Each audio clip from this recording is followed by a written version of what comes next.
We're starting to learn more about Mark Judge. He's the third person that Professor Christine Blasey Ford alleges was in the room when she says Brett Kavanaugh sexually assaulted her in high school. Judge says the situation that Ford alleges never happened, but I want to take a look at who this guy, Mark Judge, is. He and Kavanaugh attended Georgetown Prep together, graduating in the early 1980s. In an interview with the New York Times, Judge cites their private school experiences and Catholic upbringing to dispute Professor Ford's allegations, saying something like that, a drunken assault at a party, would stick out.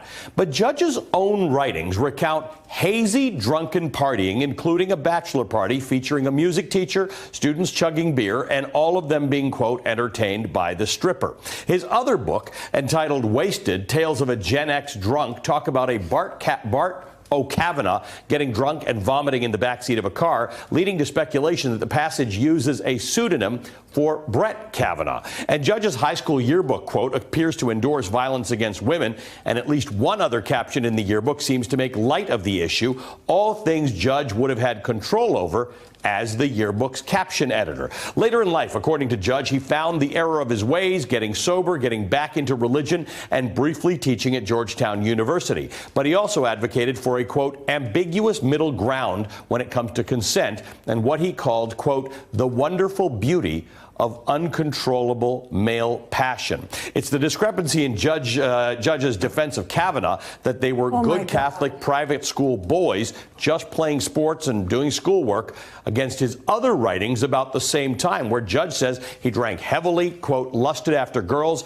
and his views on how men should treat women. All of this could make things like this quote Kavanaugh made in 2015, reflecting on a saying that he and his classmates had take on new meaning. We had a good saying that we've held firm to this day, as the dean was reminding me before the talk, which is what happens at Georgetown Prep stays at Georgetown Prep. That's been a good thing for all of us, I think.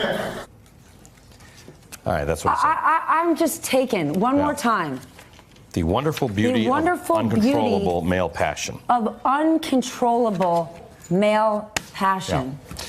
He wrote that. Hey, MSNBC fans, thanks for checking out our YouTube channel. Subscribe by clicking on that button down there and click on any of the videos here to watch the latest interviews and highlights. You can get more MSNBC for free every day with our newsletters. Just visit msnbc.com/newsletters to sign up now.